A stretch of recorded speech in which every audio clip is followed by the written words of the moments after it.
Hello, world! I'm Chris Pirillo, and you've tuned in to another edition of the LockerGnome Daily Report, or TLDR for short, your daily dose of geek news, reviews, and answers that you can use, like an answer to the question, why is my right hand green and somewhat inflamed?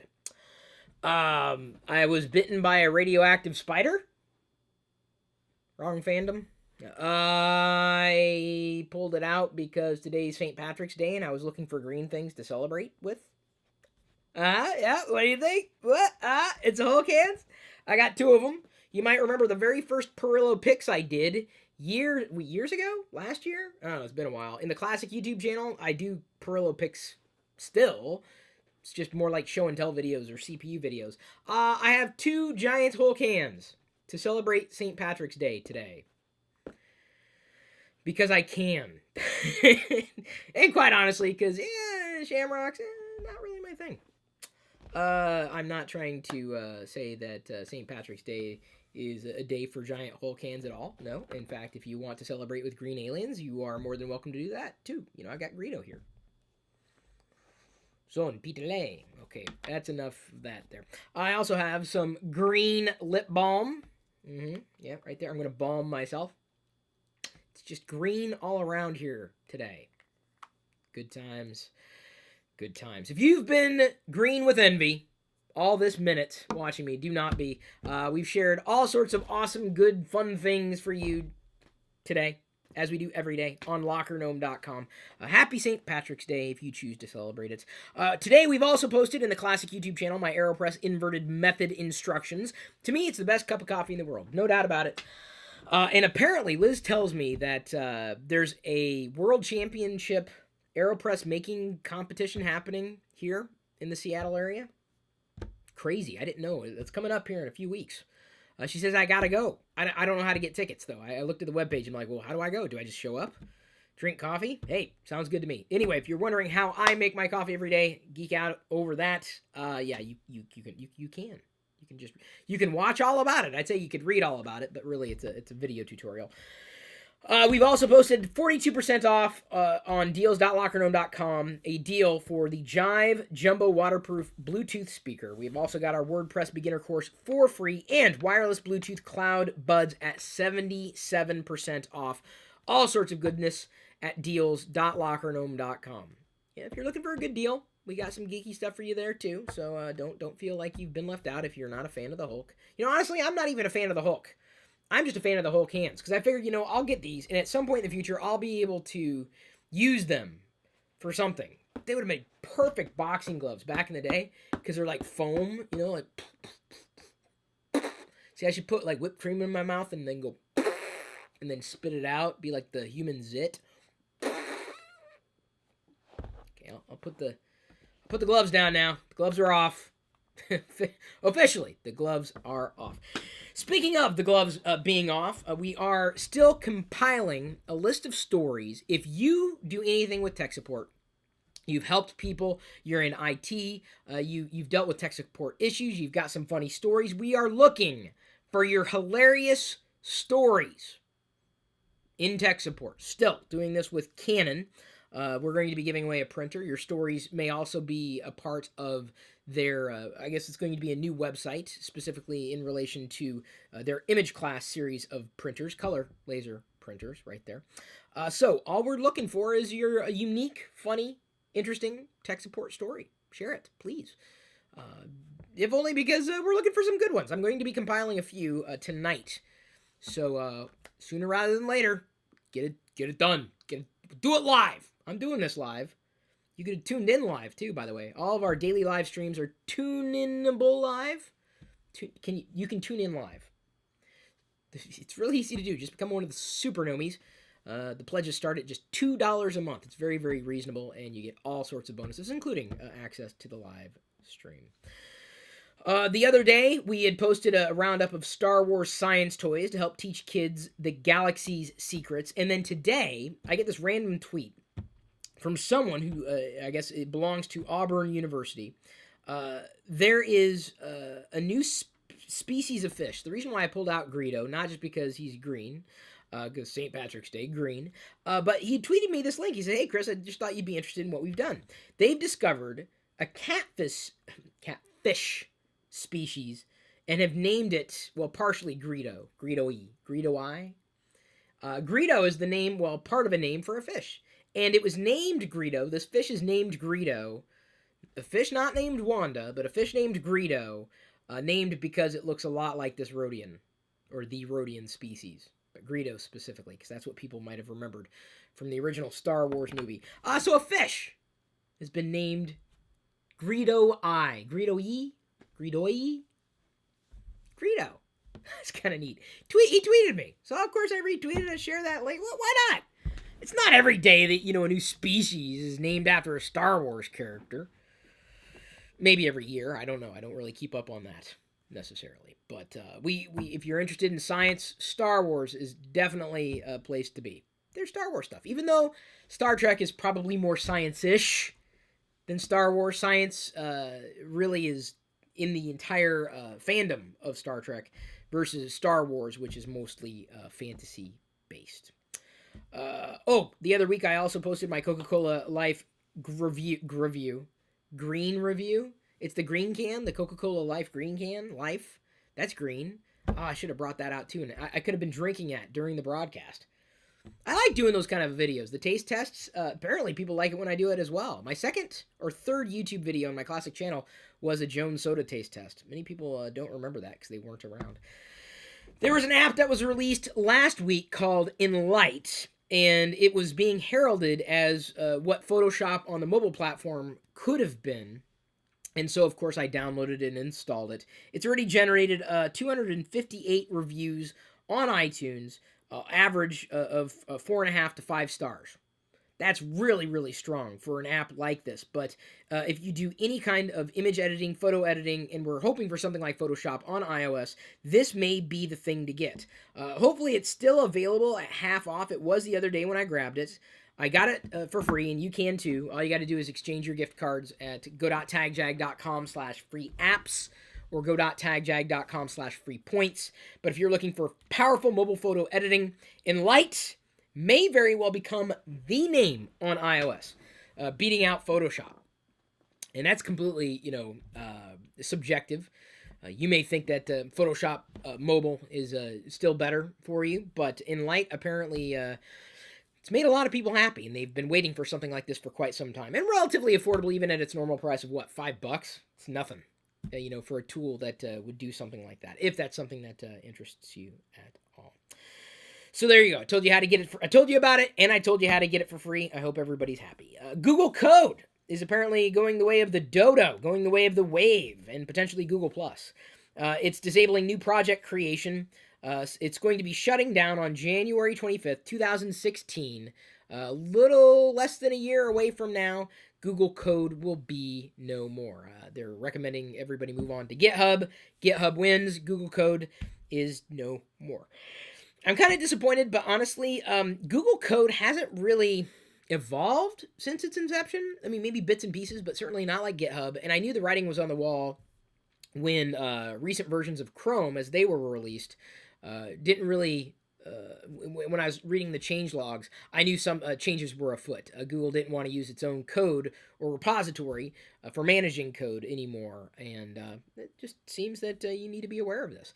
Not as big of a deal if you're not a developer. This is really for the developers or people who do anything or have done anything on Google Code, but it looks like GitHub is FTW. DC Comics has revealed Superwoman and Wonder Woman's new costumes. They look good to me. I'm like, wow, okay, cool. I like them. I'm very much looking forward to Supergirl. That's going to be airing on television at some point in the near future. Today is Tuesday at the time of this recording. So new Marvel's Agents of S.H.I.E.L.D. is on tonight. Very excited about that.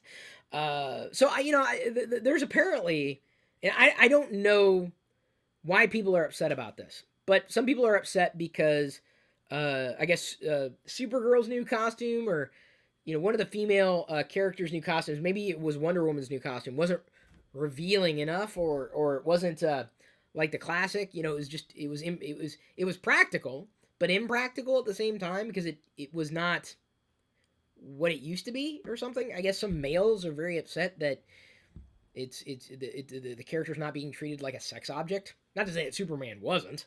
It's just that it's a superhero who happens to be female, and she's got a new costume. Yay, that's cool. But apparently that's not the only DC, kerfuffle that's been stirring lately. DC has, I want to say it's within. Hang on, I'll get it. Something with a smile. I'm not a DC fan. Like that's not my fandom. I'm more of a Marvel fandom type of person. But there was a variant cover for an upcoming issue that apparently also objectified and made, I guess, allusions to the objectification of a woman, and this upset some people. So, walking a fine line there, but ultimately, I would want any fandom to be a safe haven equally. Across the board for everybody who would want to be who felt a kinship with that story arc or that character. Fandom is about passion and very little else. Fandom is very much unisex. So even for people out there who might be considered bronies, I guess they like My Little Ponies. Guys like My Little Ponies, they're bronies. Fandom's unisex as far as I'm concerned. So if that's your fandom, hey, that's your fandom. I'm not going to take that away from you. But, I don't know. The new Superman and Wonder Woman costumes did not bother me a bit. Maybe there's something wrong with me that I'm not... I think I'm bothered by how people are bothered by things. I think. I don't know. I like I said, as long as it's a safe area, as long as, we're able to enjoy these fandoms, without... not making anybody uncomfortable, but doing it in a very tasteful way, staying true to characters, staying true to stories, but also kind of evolving with the times too. So, I guess I looked at the new Wonder Woman costume and I'm like, okay, doesn't look like anything like I knew Wonder Woman to look like back in the day. But honestly, maybe I'm the only one. I wasn't all that thrilled with Wonder Woman's original costume.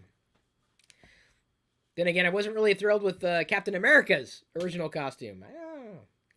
Superheroes, for me, I like the aliens or any superhero that wears a mask. I mean, you can't tell it's a human being. I like those types of characters and creatures. I don't know why. I just do. Couldn't tell. I still don't know why. I've made guesses as to why, but the costumes being what they are, that's the least of my concern. I'm just happy they're producing and continuing to produce.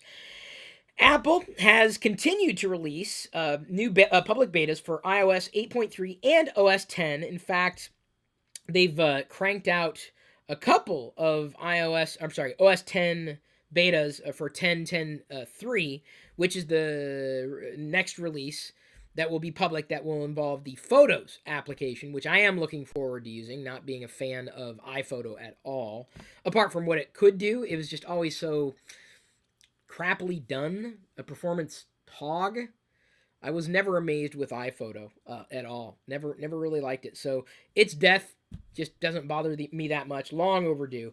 But the fact that they're turning around betas so quickly, like one after another, like within a week's time or so, would seem to me that would be signaling a pending release to the public. I wouldn't be surprised if we actually get 10.10.3 out in public within the next week or so. Certainly within the next month. Now, iOS 8.3, on the other hand, I don't know if we're going to see that before the end of April. I'd be happy if we did. If only because, allegedly, according to reports in current betas, the infamous folder popping bug is now gone. It's gone. In 8.3. That'd be the only reason I'd want 8.3. Oh yeah, new emoji and all that, blah, blah, blah, blah. I want the folder popping to be gone. I'm done with it. Star Wars March Madness is happening. Yeah, I know, basketball, sports ball. Star Wars does its own thing around this time of year, so you can vote for your favorite character in the brackets and everything. It's kind of fun. You can tweet out, who you voted for and everything. I did it once. I haven't played it again because it's just kind of a fun thing. I'll see it show up in my tweet stream and go, oh yeah, I got to vote today. It's fun. That's all it is. I mean, what does this mean? There's no hit points. There's no nothing. It's just, oh yeah, I'd rather have, Admiral Piet win. Newt Gunray, yeah. Ahsoka Tano, yeah. Whatever character. Who knows? Of course, if Darth Vader's there, I'm going to vote for Darth Vader. That's kind of a given. Even Greedo, I'll give it to Greedo. Sure, why not? St. Patrick's Day, I got to give it to Greedo today. Even Ula, Hera Syndulla, any green aliens, other green aliens from Star Wars, can you name any? A Man, he was kind of green and yellow. Let's see here, any other green characters that I can think of? Jabba, greenish. Akashic Trooper, they were green. I could probably, if I sat here long enough, I could think of every possible green character, but I'm not going to sit there long enough. There's a rumor, and I don't think this has officially been, said, but I want to bring it up not because I like talking about rumors, I don't, but I've said that this is the direction they need to go if they are going to continue forward, and it sounds like it makes sense to me. It would, of course, make me look prophetic. Not pathetic. I look like that on my own.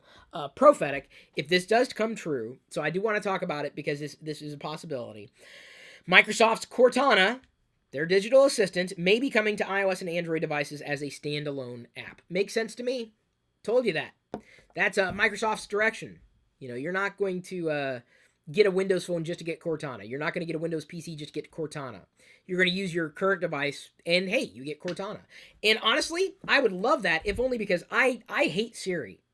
And I don't say that about a lot of things. I hate Siri. Okay, hate's a strong word. Fear leads to anger, anger leads to hate leads to suffering. Okay. I have a severe dislike for Siri. Siri annoys me. I don't like Siri at all. Don't like it. Google I like on iOS, certainly. I like Google in the Google app on iOS more than Siri. And Siri's built in. So I would imagine that having Cortana, being able to download that and use that on the phone, I would possibly use it. If the digital assistant works better in the way that I want it to work and the way I need it to work, I don't care who makes it. And I said a year ago, I can't remember. Someone would probably know if any Pirillo fans out there. I said that Microsoft would be wise and would likely port Cortana to iOS and Android, if only because Microsoft's trying to exist in a world post-Windows where they can get their technology out there, and it doesn't matter how you get to their technology as long as you do. That's the world Microsoft lives in, and they really operate like Google that way, as a horizontal player. So that would make sense for Microsoft to do that. It would make less than 0 sense for Apple to release Siri on, even if it worked well, for Apple to release Siri on iOS, or I'm sorry, I wish they'd release Siri on iOS, on Android or Windows or any other operating system, because Apple, remember, is that vertical player. Completely different business structure, completely different mindset altogether. It's the same reason why there's a guy, he writes geeky articles, and I don't think he's gonna watch TLDR or listen to this, but he's borderline trollish. He still believes that specs actually matter, especially when it comes to Apple. Specs don't matter. I know if you're a PC person that specs do matter. I'm not saying they're completely irrelevant, but when it comes to discussing Apple and what Apple does, specs are irrelevant. Do not belong in the argument at all. And that's been proven over and over and over again with the successes we've seen from Apple, despite its lack of specs with the hardware that took off. Like the iPhone. Case in point. The iPhone, spec-wise, was worse than most of the spec'd out phones of the day. The spec'd out smartphones of the day. And you may not remember that. The first iPhone sucked in terms of hardware to cost compared to the competition. Well, we all know what happened. The rest, as they say, is history. YouTube is, well, it's making some changes too. It's now confirming that it's supporting 360-degree videos, allowing users without a VR headset to explore using a navigation dial. I've also just received an opportunity to look at hardware, to try hardware, to record video in 360p. Not 360p, 360 degrees. I don't know what the quality of video is going to be. 1080p? 4K? 720p? I don't know. So either way, the exciting thing is I may be trying 360 video, but the question I have for you is, what should I record? Where should I go? And I'm thinking for that, I may just take a drive. I may just drive somewhere because it'd be kind of neat to set it on the dashboard and drive around. Kind of neat. What do you think? I mean, I could record a video here in the workshop, but I don't know how exciting that would be. You'd kind of get bored of it after a while. I also don't want to make people motion sick. And I don't do any exciting things like rock climbing or whatever. You know, I just something 360 degrees. What would be interesting for me to capture in 360 degrees? I need you to answer this question because, like I said, I'm going to get the hardware very briefly because they need me to send it back. So I really only have a few shots at it. And I want to take advantage of it when I can. So I think taking a drive might be the best bet. Possibly the drive that we take when we get coffee up north. But I am looking for your feedback on that. And of course, I'll upload it to the YouTube channel. If it's a 360 video, I may have to upload it raw. And so it may go into this channel. I don't know. I just don't know yet. I don't have the answers for anybody. I apologize for not having the answer for that. Twitter has confirmed Periscope acquisition as Meerkat. Hype hit South by Southwest, and every other tweet I saw, I swear, it was Meerkat. Now, Meerkat, I talked about last week. It's this app, very, very simple to use. You tap a button, you are live streaming like that. It's so, so simple. You can see who's tuned in. You can interact with them. They can interact with you. Very, very seamless. As far as I'm concerned, it is absolutely seamless. The way Meerkat was handled. But now, Twitter has acquired Periscope. So, we're going to see live video streaming coming from Twitter.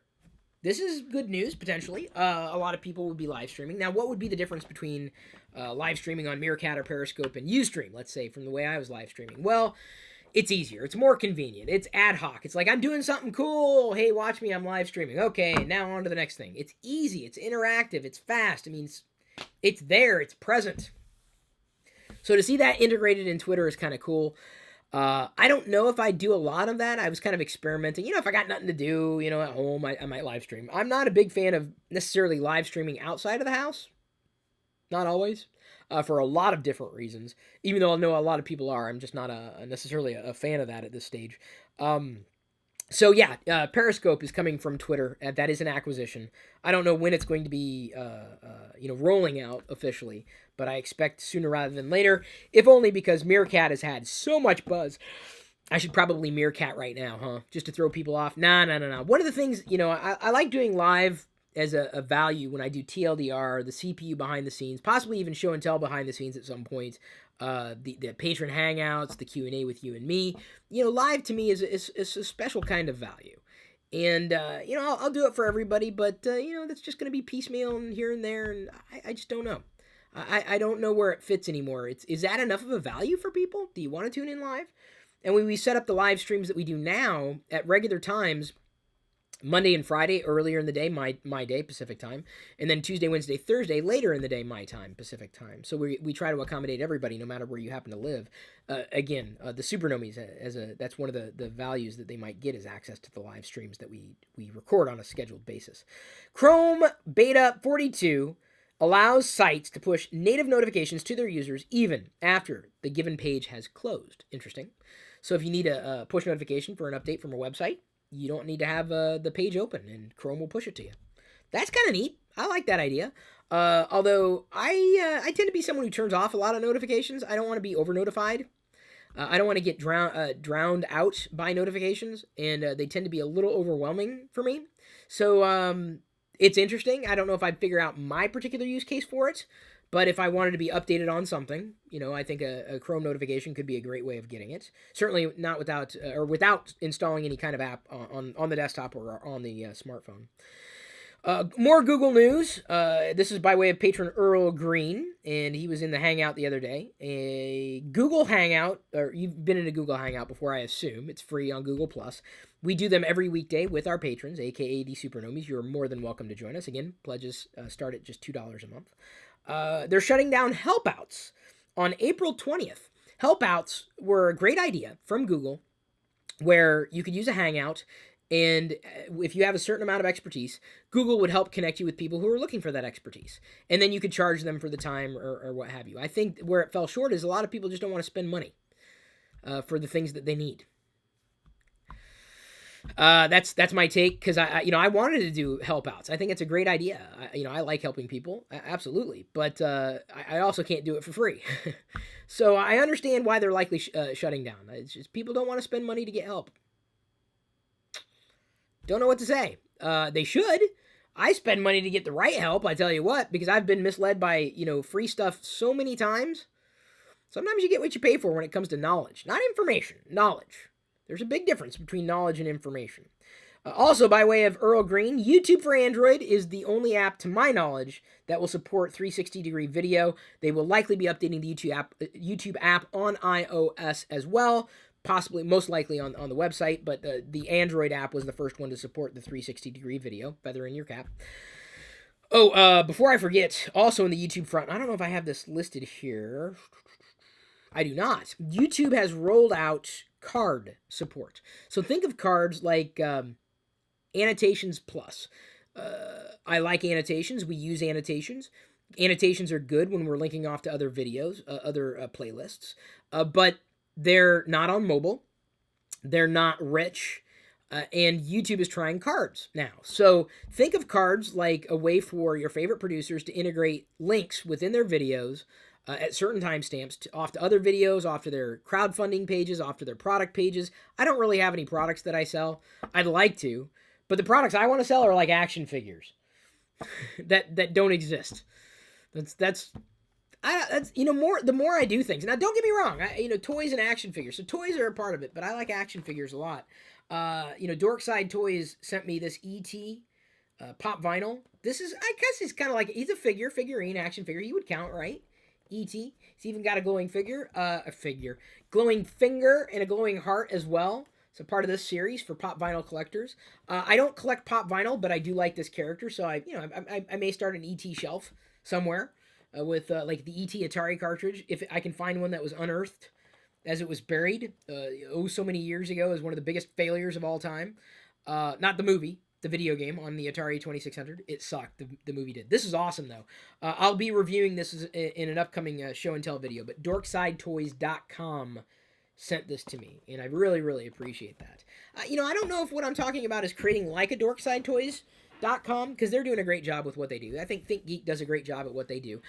I want to create something unique. I want to create unique action figures, backstory action figures. And I've been tweeting these and posting them to Instagram. Some people really like some of the things that we've done within this idea. For geeky creatures, whether they have legs, and not to be confused with this particular geeky creature, which has legs, illustrated by Kelly Ishikawa.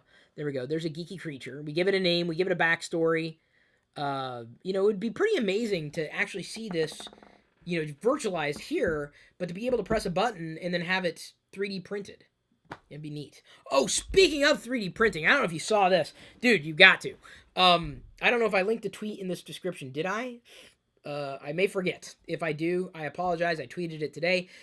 Or just Google it. I think the product's called Canvas 3D. So they use a different type of process to 3D print objects. So instead of 3D printing like from the ground up, layer by layer, effectively the plastic is solidified out of a pool of goo and is pulled up out of this pool of goo.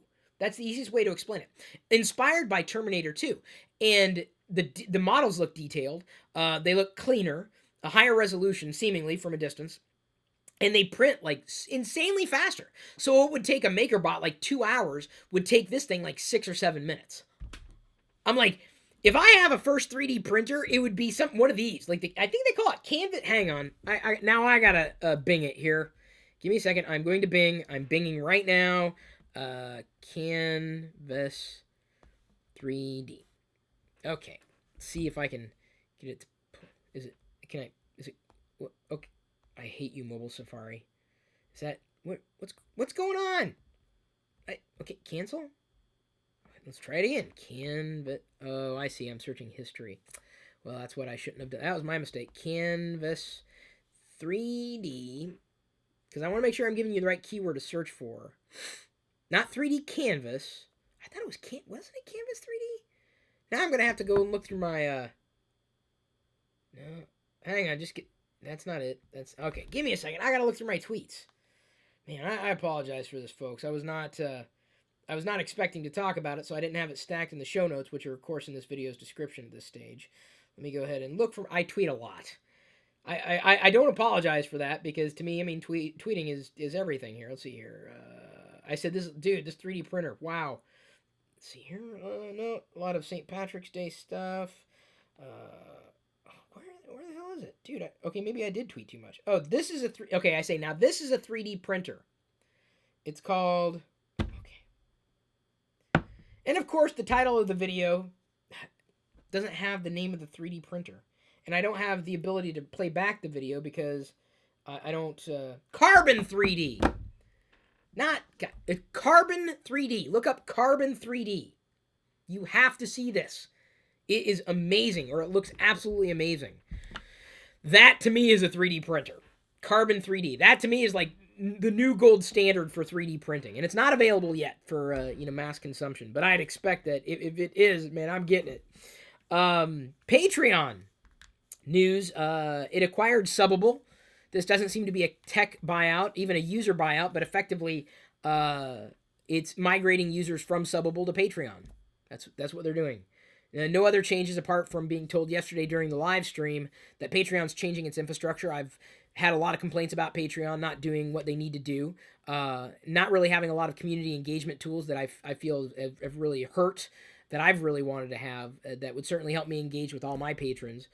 All the super nomies out there, not just my nomies, you're all my nomies, but super nomies, they give a little more, so I give them a little more, and I appreciate being able to do that. So that was big news, Patreon acquiring Subbable, but it was really a big win for Patreon and nobody and nothing else. It's just a big win for Patreon, period. Let's see here, what else do I have? Apple is now going to be offering Android switchers gift cards to trade in their rival smartphones for iPhones. So there you go, Apple's putting money on the line. Is this a desperate move? I doubt it. But, hey, to get people to switch, give them a little money. I don't think it's going to hurt. I think it's a pretty smart move. Cool. So if you got an Android phone and you were thinking about switching, I don't know. Maybe if they paid me to switch, they're kind of paying you to switch. Would Android OEMs do the same thing? It's possible. But remember, Android's a platform, okay? iPhone is a device, Android's a platform. So, different altogether. So Apple can do this. And I think they're going to see a lot of success in doing this. Or let me put it to you this way. It couldn't hurt at all. So, there you go. Some news if you were thinking about switching. Now might be the time. 23%, according to Yahoo Health, 23% of all car crashes today involve a cell phone. Not drinking and driving, this thing. Distracted driving, which, that's kind of drinking and driving, distracted driving. So, don't use this. When you're driving, drive. Don't necessarily use this. Am I guilty for having picked up the phone while driving? Yes, I'm a human being. But I'm also very conscious of, throwing it across the... Get rid of it. It's not worth it. Let me drive. I'm driving. I gotta drive. Drive. Vehicles, drive. Put this down. 23%. You know what's scary? Even if you don't do that, other people do. You got to drive defensively, man. You got to watch out for those other drivers on the road. Scary stuff. Oh, speaking of Google, Android, Google Play, app submissions are now going to be reviewed by staff and will include age-based ratings. So, I guess that whole argument of Google Play being better than the App Store because it's you're innocent until proven guilty is kind of going away. Google's stepping up, and they're doing what I thought they should have done in the first place and actually intercede on the part of their users and stop bad apps from being distributed in Google if they know they're bad apps. So there you go. I realize that a lot of people, it's just going to fly right over their head, but that's pretty big news for Google to change course. App submissions on Google Play, now reviewed by staff. I think that's big news. To me, that's probably the biggest news from Android or out of the Android camp in quite a while. A couple of other things to mention. One, this is kind of a little short thing. Fans have begun a petition to DreamWorks to host a Galaxy Quest convention in 2017. Hilarious. By Grapthar's Hammer. By Grapthar's Hammer. That was a good movie. I saw that movie in the theater. It's I would say, one of the best, I guess it's sci-fi comedy films ever. Galaxy Quest. Classic. A convention. Man, if I was in Seattle, I'd go. I don't know if I'd travel somewhere to go to a Galaxy Quest convention, but it would be very meta for that to happen. Very meta. That'd be funny. Nintendo. You know, I think I'm going to save this news for tomorrow. I'll talk about it briefly, but I'll dive into it deeper tomorrow. Nintendo partners with DENA, to bring its games and IP to smartphones. Huge deal. We've been waiting for something like this to happen for quite some time. But like I said, I'll dive into it deeper tomorrow. There's a little sneak peek. Of course, by the time I cover it, it'll be quote unquote old news. But it'll be news nonetheless that I'd really like to talk about and see, what everybody else thinks. And give that a fair amount of time, if only because we've covered a lot of news in today's broadcast. I like doing this. I really do. And I appreciate you being with us. I am going to roll into the Patreon Hangout. You are more than welcome to join us. Like I said, your bonuses start at just $2 a month. Thank you for tuning in. Thank you for your support. I love you. Boy, that sounded horrible. I love you. That sounded better. I appreciate you, but at this point, I'm going to leave you to your own devices.